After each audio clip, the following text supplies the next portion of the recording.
మనం గత కొన్ని రోజుల నుండి ఇప్పుడు 2 వారాలు అయింది విజ్ఞాపన గురించి మనం నేర్చుకుంటున్నాం. మొదటి విజ్ఞాపన ఎవరి గురించి మనం నేర్చుకున్నాము? దావీదు గురించి. రెండో విజ్ఞాపన ఎవరి గురించి మనం నేర్చుకున్నాం? ఎస్తేరు గురించి నేర్చుకున్నాం.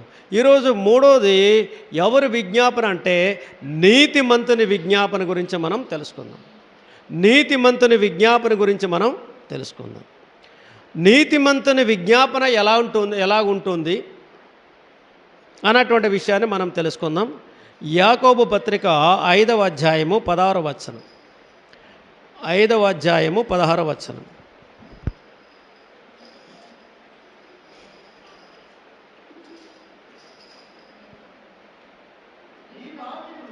మీ పాపములను ఒకనితోనొకడు ఒప్పుకొనుడి, మీరు స్వస్థత పొందునట్లు ఒకరినొకరు ప్రార్థన చెయ్యుడి.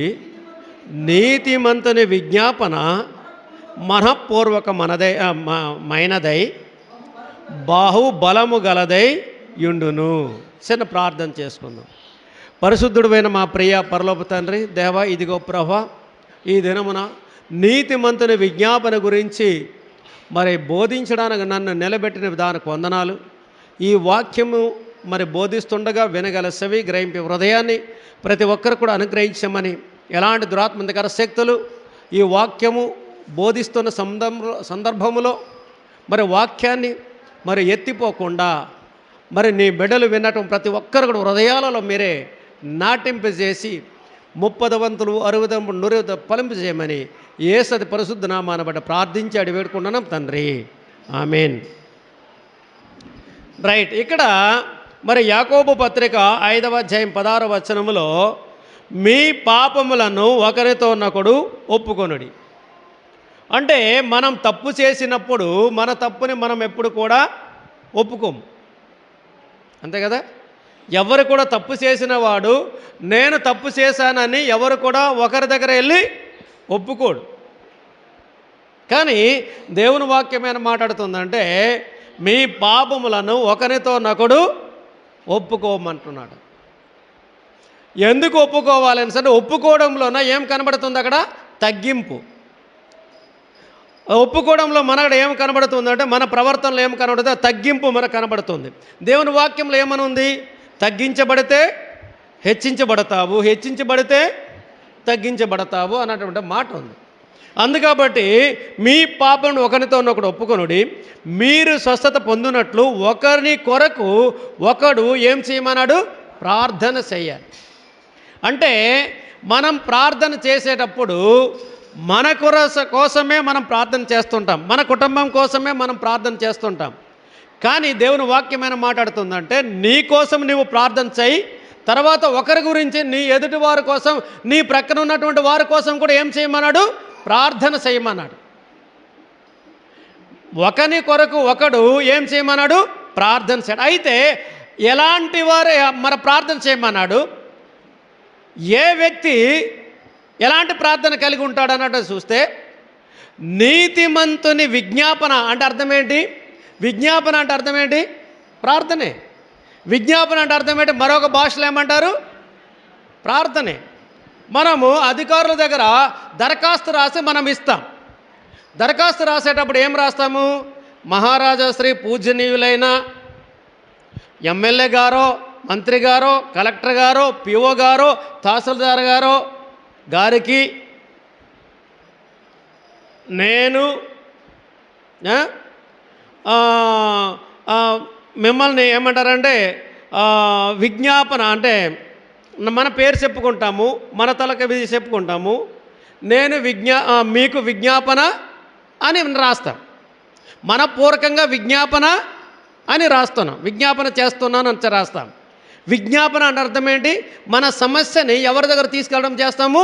అధికారుల దగ్గర తీసుకెళ్తాం. అంటే మన కోరిక ఏదైతే ఉందో ఆ కోరిక అధికారుల దగ్గర తెలియజేయడానికే మనం వాడే భాష ఏంటంటే మనం వాడుతాం. పరీక్ష అంటే ఇప్పుడు దరఖాస్తులో విజ్ఞాపన అన్నటువంటిది వాడుతాం, కానీ విజ్ఞాపన అంటే ఏమిటో మనకి తెలియదు.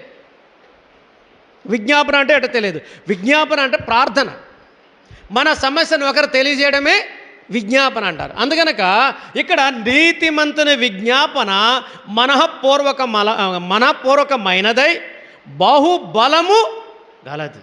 అంటే నీతిమంతుని తలక ప్రార్థన ఎలాంటిదట? చాలా బలమైనటువంటి ప్రార్థన కలిగి ఉంటాడు. చాలా బలమైనటువంటి ప్రార్థన కలిగి ఉంటాడు. అంటే నీతిమంతుని ప్రార్థన చాలా బలము కలిగినటువంటిదిగా ఉంటుంది అనేది ఇక్కడ మాట్లాడుతుంది. అందుకనక నీతిమంతుని విజ్ఞాపన మన గురించి ఈరోజు మనం తెలుసుకుంటున్నాం. నీతిమంతుని విజ్ఞాపన ఎలాంటిది? ఎలాంటిది? అయ్యబా అమ్మాజీ, నీతిమరన్ అగార్బేర్ ఇంగాలటకోతి रडूगाल डकोती कितुग नामंग बातिक रडूगाली डकोती आंडाते नीतिमरन डकोते नीतिमरन कितुग नामंग आंडाते गर्भेर्ती नीतिमरन अगनार बेर रडूगाल डकोती गाल कितुग नामंग बालेन अप्पंगताय गल्लंताय అందుకబట్టి నీతిమంతుడి విజ్ఞాపన ఎలాగుంటుందట? పాపుల విజ్ఞాపన ఎలాగుంటుందో చూడండి. మరి యోహాను సువార్త 9:31 ఏమని మాట్లాడుతున్నాడంటే, దేవుడు పాపుల మనవి ఆలకింపడని ఎరుగుదుము. పాపుల తాలూకా మనవి దేవుడు వినడు. అంటే దేవుని దగ్గర మనం యెషయా గ్రంథంలో ఒక వాక్యం ఉంది. మనం చేసినటువంటి ప్రార్థనట దేవుని దగ్గర చేరకుండా ఏటి అడ్డుగా ఉందట? మన పాపం అడ్డుగా ఉంది. పాపం అనే అడ్డు తెర అక్కడ ఉంది. అందుకనక మనము ప్రార్థన చేస్తున్నప్పుడు పాపం అనే అడ్డు తెర అడ్డుగా ఉంటుంది. కాబట్టి ఆ మనవి ఎవరి దగ్గరికి వెళ్ళడం లేదు, చేరడం లేదు, దేవుని దగ్గరికి చేరడం లేదు. మన దోషమట, మన పాపము దేవునికి మనకి మధ్యన అడ్డు తెరగా ఉంది.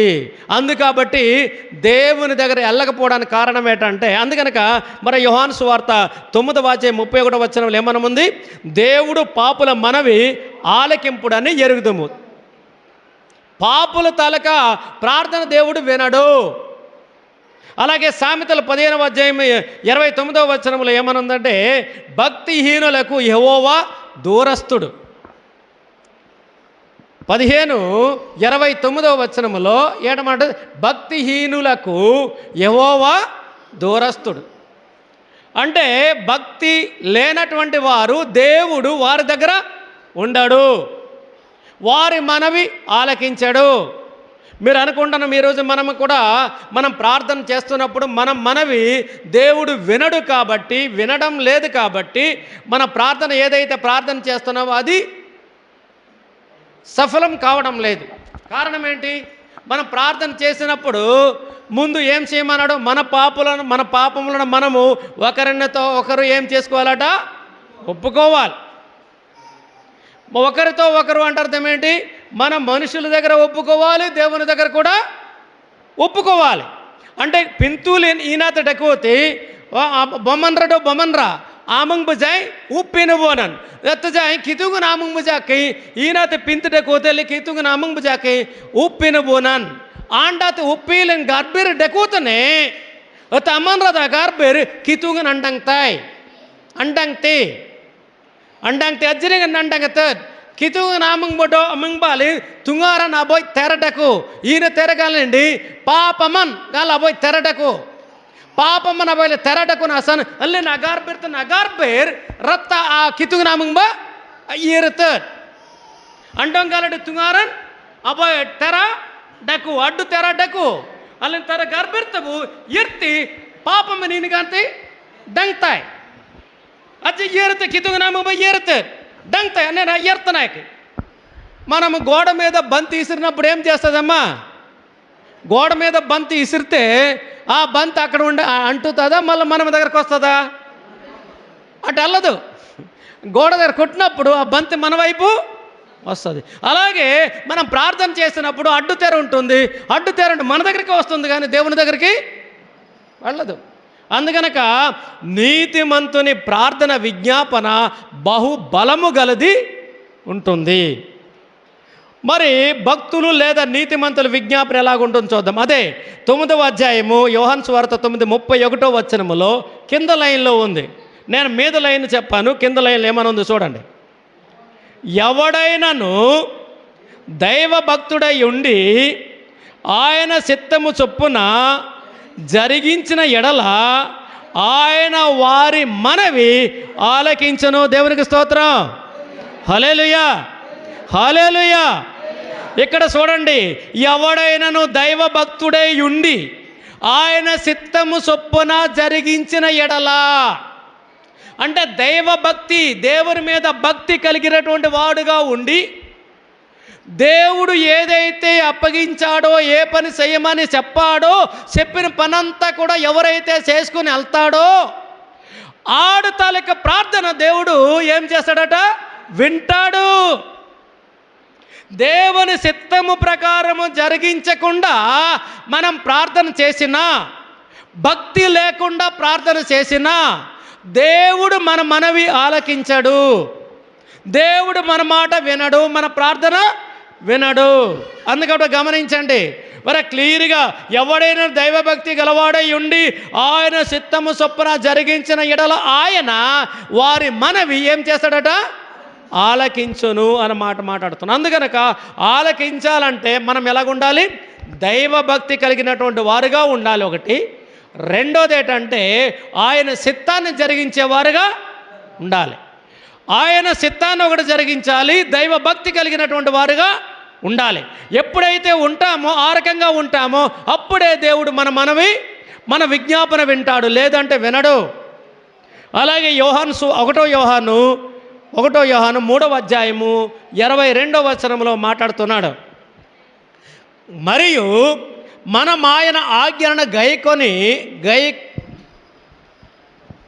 గైకొనుచు ఆయన దృష్టికి ఇష్టమైనవి చెయ్యుచున్నాము గనక మనమేమి అడిగినను అది ఆయన వలన మనకు దొరికిందా లేదా? దొరికిందా? 1 యోహాను 3వ అధ్యాయం 22వ వచనం. 1 యోహాను మరి పేతురు పక్కన ఉంటుంది. 1 పేతురు 2 పేతురు ఉంది కదా, ఆ పక్కన ఉంటుంది. ఎందుకంటే నాది తెలుగు ఇంగ్లీష్ బైబిల్ కాబట్టి పేజీ నెంబర్ చెప్పలేకపోతున్నాను. ఎందుకంటే ఇక్కడ పేజీ వేరు, అక్కడ పేజీ వేరు కాబట్టి నేను చెప్పలేకపోతున్నాను. అది చూడండి, ఇక్కడ మనం ఆయన ఆజ్ఞలను గైకొనుచు ఆయన దృష్టికి ఇష్టమైనవి చేయాలి. ఏటది? దేవుని ఆజ్ఞ మనం గైకొనాలి, ఆయన ఇష్ట ప్రకారం కూడా మనము చెయ్యాలి. చూసారా? మీరు తల్లిదండ్రులైనటువంటి వారు, మీ పిల్లలు మీరు చెప్పినట్టుగా విన్నారనుకోండి, మీరు ఏం చేస్తారు చెప్పండి? వారు ఏది అడిగితే అది ఇస్తారు. ఇస్తారా లేదా? అమ్మ తల్లి వారు, అమ్మాజీ పసిపించి అంబిన్ ఈనాతి కయ్యితే అప్పంతి అభ్యర్థన జాకి పసిపించి అండంగ్లు చెనకటి బెర్నా బింజంగాల్ అంజింగ్ల డెకోలు నేంచటి అంబిల్ ఈయన అమ్మే తెంగాలగితే బండ మొత్సండమగితే పసిపించి ఈయనకి బెత్తివిన్ అతిని జాకి అతిక్తే చెప్పిన మాట వినలేదనుకోండి, మీరు ఇస్తారా? ఎవరెవరు? మన పిల్లలైనా, మన కడుపులో పుట్టిన పిల్లలైనా మనము ఇవ్వలేం. ఎందుకంటే పిల్లలు మన పాట ప్రకారం నడవరు, వినరు కాబట్టి, సైరు కాబట్టి మనం తల్లిదండ్రులైన వారు మనం ఇవ్వలేం. ఎందుకంటే మనం ఇవ్వటం ద్వారా వారు దుర్వినియోగము చేస్తారు. అంతే కదమ్మా? మనము ఇచ్చామనుకోండి, మనం ఇచ్చినటువంటి వస్తువు ఏదైతే ఉందో వారికి ఉపయోగపడంగా ఉండదు, అంత నాశనము చేసేస్తారు. అందుకాబట్టి మనం కొన్ని వస్తువులు ఏం చేస్తాం? మనము ఇవ్వము. మొబైల్ ఉంది, పిల్లవాడు ఏ వస్తువును ఇసురుతుంటాడు, జల్లుతూ ఉంటాడు. మొబైల్ చూసి ఆ మొబైల్ నాకు ఇవ్వండి, ఆ మొబైల్ నాకు ఇవ్వండి అనేసి అడిగారనుకోండి, మీ పిల్లలు మొబైల్ ఇస్తారా? ఏది దొరికినా ఇసిరేస్తున్నారు, జల్లేస్తున్నారు. అంటే ఏమంటారు, పగలు కొడుతుంటారు. పగలు కొడుతున్నటువంటి పిల్లలు మొబైల్ అడిగారనుకోండి, సెల్ అడిగారనుకోండి, మీరు సెల్ ఇస్తారా? ఎందుకు ఇవ్వరు? ఆ మొబైల్ ఇవ్వడం ద్వారా పిల్లలు ఆ మొబైల్ని ఏం చేస్తారు? పాడు చేస్తారు. కాబట్టి అందుకని మనము ఇవ్వము.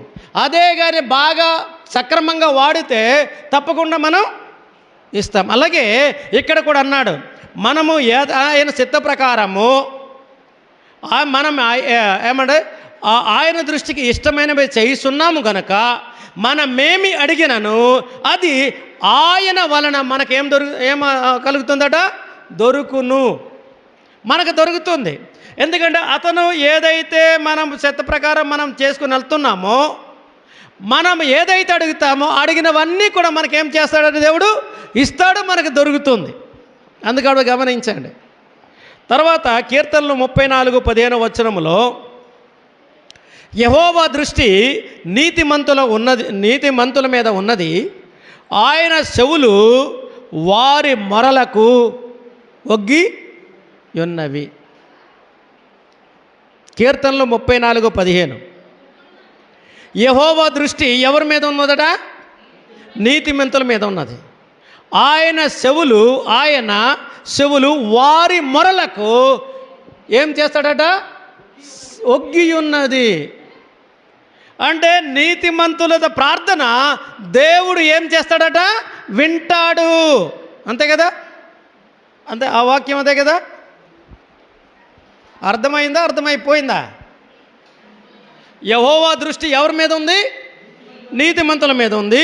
నీతిమంతుల విజ్ఞాపన లేదా ప్రార్థన దేవుడు ఏం చేస్తాడట? వింటాను అన్నాడు, వింటాడు. అందుకని గమనించండి. అలాగే సామెతలు 15:29 వచనంలో మీద వైపు మనం మాట్లాడడం, ఇప్పుడు కింద వైపు చూద్దాం. అది వదులు, అది అయిపోయింది, completed. That sentence is completed. Down side నీతిమంతుల 15:29 కింద భాగం, నీతిమంతుల ప్రార్థన ఆయన లేదు అందులో. అదే చదువు. అయితే నేనేమో కొత్తగా వేరేగా మాట్లాడుతున్నానేమో నేను అనుకుంటాను, నాకే డౌట్ కలుగుతుంది. అదే కదా, నీతిమంతుల ప్రార్థన ఆయన అంగీకరించును. అంతే కదా? నీతిమంతుల ప్రార్థన మరి చాలా బలము గలది. దేవుని ప్రార్థన దేవుడు ఏం చేస్తాడట? వింటాడు. అందుకని గమనించండి, దేవుడు మనం అందరూ కూడా ఎలాగ ఉండాలా? నీతిమంతులుగా ఉండాలి, ఆయన ఆజ్ఞ ప్రకారము నడుచుకోవాలి, దైవభక్తి కలిగిన వారుగా ఉండాలి. ఉంటేనే దేవుడు మన ప్రార్థన, మన విజ్ఞాపన వింటాడు. లూకా సువార్త 11:11. లూకా సువార్త 11:11. చాలా స్పీడ్గా తీయాలి. 11:11. లూకా 11:11. లూకా 11:11.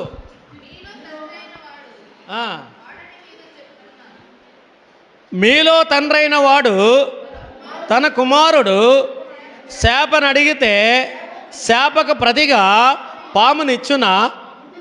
గుడ్డును అడిగితే తేలునిచ్చునా? ఇంతే కదా? మీ బిడ్డ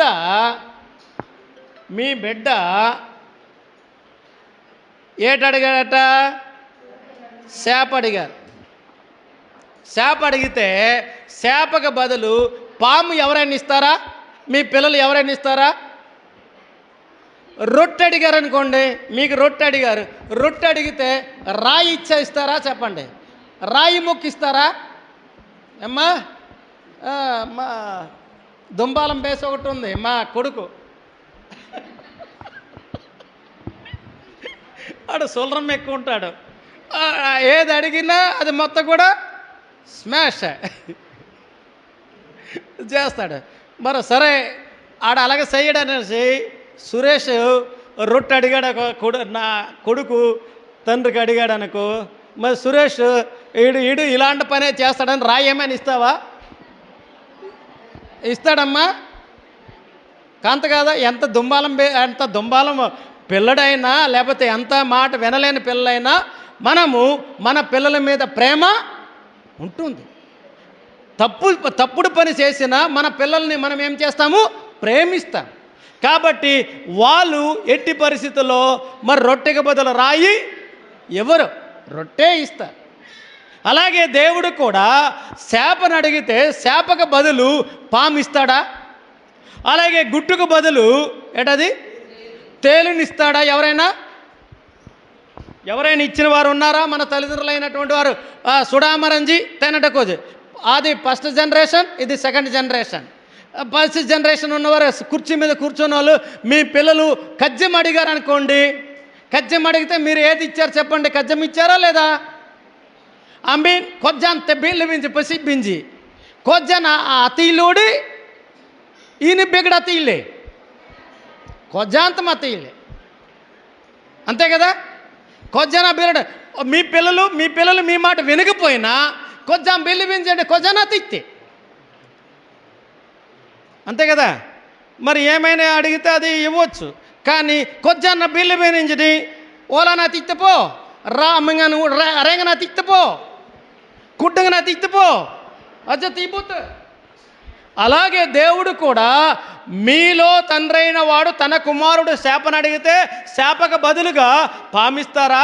గుడ్డుకు బదులు తేలునిస్తారా? ఇవ్వడు కదా. అందుకాబట్టి మనము నీతిమంతులుగా ఉన్నట్టుగా అయితే మనం అడిగితే దేవుడు మనం ఏది అడుగుతామో అది ఖచ్చితంగా దేవుడు ఇస్తాడు, ఇవ్వక మానడు. కానీ మీకేమనుకుంటారు? మనం ప్రార్థన చేసిన వెంటనే దేవుడు ఇస్తాడని మీరు అనుకుంటున్నారు. కానీ ప్రార్థన చేసిన వెంటనే దేవుడు మీకు అంత వేగం మీకు ఇవ్వడు. ఓపిక అన్నటువంటిది, మీలో ఉన్నటువంటి ఓపిక అన్నటువంటిది చూస్తాడు. మరి మనమందరూ కూడా భక్తులు ఉన్నారు, ఆ బైబిల్లో ఉన్న భక్తులు ఉన్నారు. అబ్రహాము ఎప్పుడు ఇచ్చాడు దేవుడు మరి సంతానము? అంటే దేవుని మీద విశ్వాసంగా ఉన్నాడు కదా, దేవుని మీద విశ్వాసంగా ఉన్నాడు. వృద్ధాప్యంలో ఇచ్చాడు దేవుడు, వృద్ధాప్యంలో ఇచ్చాడు, అంతే. ముసలి టైంలో ఇచ్చాడు. మరి వాడు నా కొడుకులు లేరు, కూతురు లేరు, లేకపోతే ఇది లేదని దేవుని మీద కోపపడలేదు. వృద్ధాప్యం వరకు కూడా దేవుని నమ్ముకుని ఉన్నాడు. కాబట్టి దేవుడు ఏం చేశాడంటే అబ్రహాంకు పరీక్ష పెట్టాడు. ఆ పరీక్షలో ఎవరు నెగ్గాడు? అబ్రహాం నెగ్గాడు. ఓపిక మీద ఉన్నాడు కాబట్టి దేవుడు అబ్రహాంకి ఒక కుమారుడు ఇచ్చాడు. ఆ కుమారుడి పేరే ఏటది? ఇస్సాకు.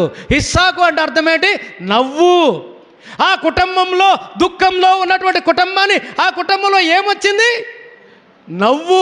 కుటుంబం నవ్వు అన్నప్పుడు సంతోషం కలిగింది. దేవుడు ఆ కుటుంబంలో సంతోషం కలిగించాడు. అందుకని మీరు అనుకుంటారు ప్రార్థన చేసేమంటే దేవుడు నాకు ఇచ్చేస్తాడు, ఇవ్వాలి, ఎందుకు ఇవ్వలేదు? దేవుడు లేడు అని మనం అనుకుంటాం.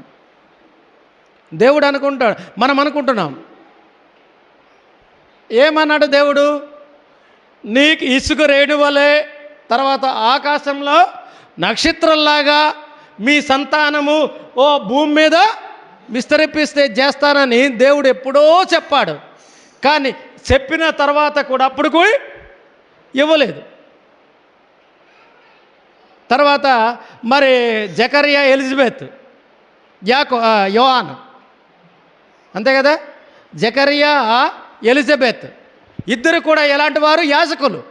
దేవుని దగ్గర ప్రార్థన చేసుకుని ఉన్నారు, ఆరాధనలోనే వెళ్తున్నారు, నిత్యం దేవునితో గడుపుతున్నటువంటి కుటుంబము వృద్ధాప్యం వరకు కూడా వచ్చింది. కానీ ప్రజలందరూ కూడా ఏమని ఏలన చేశారని?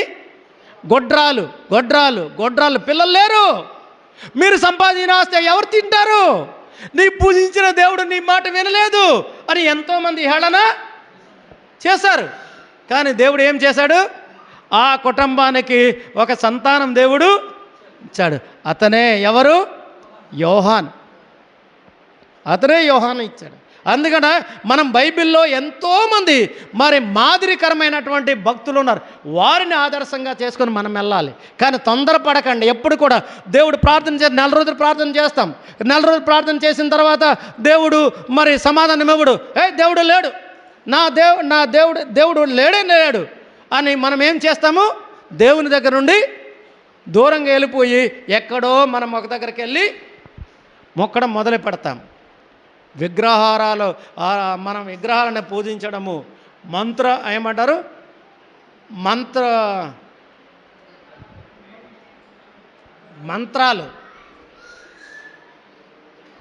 తంత్రాల దగ్గర వారి దగ్గర మనము వెళ్ళడం చేస్తాం. కాబట్టి మీరు అలా ఆ ప్రకంగా చేయకండి. అందుకని మత్తయి సువార్త మరి ఏ రకంగా చూడండి. మత్తయి సువార్త 21:22 వచనం, 21:22 వచనం, 21:22.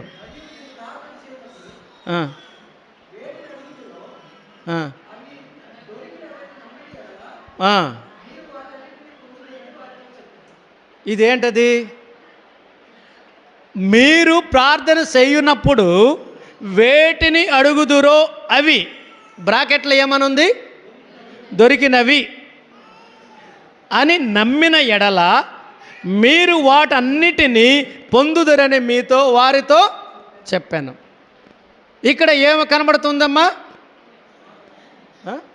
సమాధానమా?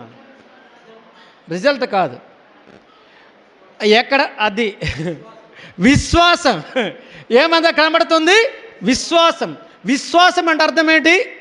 లేనటువంటి దానిని కూడా దొరికింది అని నమ్మడమే విశ్వాసం. అందుకట మనం ప్రార్థన చేసినప్పుడు ఏమైనా ప్రార్థన ఆలోచించాలి, మనసులో పెట్టుకోవాలట, అది దొరికింది అని. మనం దేని గురించి అయితే ప్రార్థన చేస్తున్నాం అది నాకు దొరికిందని నమ్మకం ఉంచాలి, విశ్వాసం ఉంచాలి. ఎప్పుడైతే నీవు విశ్వాసంగా ఉంచుతావో, నమ్మకంగా, అది ఖచ్చితంగా నీకు దొరుకుతుంది. దొరుకుతుందో లేదో ప్రార్థన చేస్తావు కానీ దొరకదుగాల అంట. అందుకబట్టి కొంతమంది భక్తులు కూడా ఏం చేస్తాము, చర్చిలో కూర్చుంటారు. మా ప్రాంతాలలో వర్షాలు రావాలి, కింద ఉదయం నుండి సాయంత్రం వరకు కూడా జుట్టు ఉపవాస ప్రార్థన అన్ని ప్రార్థన చేసుకుని ఉంటారు. ప్రార్థన అయిపోయిన తర్వాత బయటకు వెళ్తారు, వర్షము పడదు అంటారు. ఇక్కడ పడాలి అన్నాడు, ప్రార్థన చేస్తావు, బయటికి వెళ్ళిన తర్వాత పడదు. ఇప్పుడు కాదు అంటే నేను సినిమాలు చూసినప్పుడు ఒక ఎవరంటే బ్రహ్మానందం ఒకతను పట్టున్నాడు. ఈరోజు వర్షం వస్తుంది అని అన్నాడు. ఈరోజు వర్షం వస్తుంది అంటే ఎండ బాగానే ఉంది, అదే వర్షం వస్తుందని అన్నాడు. అనగా వర్షం వస్తుందని గొడుగు పట్టుకుని ఆడ వెళ్తున్నాడు. అప్పుడు ఏంటది? ఎండ, విపరీతంగా ఎండ. కానీ ఈడేట అనుకున్నాడు, వర్షం వస్తుంది అన్నాడు. వర్షం వస్తుందని ఎండలో ఉన్నప్పటికీ వర్షం వస్తుందని ఏడు పట్టున్నాడు, గొడుగు పట్టున్నాడు. నీకు పిచ్చోడా, ఇంత ఎండ వస్తుంటే నీవేట గొడుగు పట్టుకుని తిప్పుతున్నావు అని అంటే, నాకు నమ్మకం ఉంది, ఏది వర్షం వస్తుందని నమ్మకం, అందుకని గొడుగు పట్టున్నాను. అంటే అతనిలో ఏముంది? వర్షం పడుతుంది అన్నటువంటి విశ్వాసం అతనిలో ఉంది. కాబట్టి ఏం పట్టున్నాడు? నిజంగానే వర్షం పడింది సాయంత్రం సరికి. అంటే అలాగే వెళ్తున్నప్పుడు వర్షము పడింది. అలాగే మనము ఏదైతే మనం ప్రార్థన చేస్తామో అది దొరికింది అని మనం ఏం చేయాలట? నమ్మాలి. ఇప్పుడు వర్షం గురించి లేకపోతే దేని గురించి నువ్వు ప్రార్థన చేస్తావు, వర్షం పడింది అంతే, వర్షం పడుతుంది, పడింది అంతే. కానీ పడతాదో లేదో ஞாங்கத்தையோடி అజ్జ గర్భిరోతను మాత్రం బా ఏలి గర్భి తగడ్డాంచే రొప్పడంచే నేతన భయమరంగాల అమ్మేటలు గర్భిరోతనే ఊరు తగల ఊరు సాయంత్రం వెళ్ళినప్పుడు గనూర గుర్తయిపో బండ ఏల గర్భిరి త్యాపతి ఎర్రి. అది నమ్మకంగా ప్రార్థన చేసావా లేదా? లేదు. అందుకని వర్షం కూడా కాబట్టి మనం ప్రార్థన చేసినప్పుడు ఏం చేయాలట? ఎలాంటి ప్రార్థన చేయాలట? దొరికింది అన్నటువంటిది నమ్మకంతో ప్రార్థన. అందులో ఏం కనబడుతుంది? విశ్వాసం. ఏమి కనబడుతుంది? విశ్వాసం. అందుకబట్టి మనం అందరం కూడా మరి నీతిమంతుల ప్రార్థనలాగా మనం ఉండాలని నేను ప్రభు పేరట మిమ్మల్ని కోరుకుంటూ మరి వాక్యాన్ని ఇంతటితో నేను ముగిస్తున్నాను. చిన్న ప్రార్థన చేసుకుందాం. పరిశుద్ధుడైన మా ప్రియ పరలోక తండ్రి, స్తుతులకు పాత్రుడా దేవా, ఇదిగో ప్రభా, నీతిమంతుల విజ్ఞాపనలు బాహు బలము గలదై అన్నటువంటి గొప్ప పాఠాన్ని మమ్మల్ని బోధించిన విధానికి వందనాలు. ఈ వాక్యాన్ని వినటం ప్రతి ఒక్కరిని కూడా పేరు పైన దీవించండి. విశ్వాసంలో వారందరూ బలపరచ నడిపించే సహాయమని యేసు పరిశుద్ధ నామమున ప్రార్థించి అడివేడుకున్నాం తండ్రి. ఆమెన్.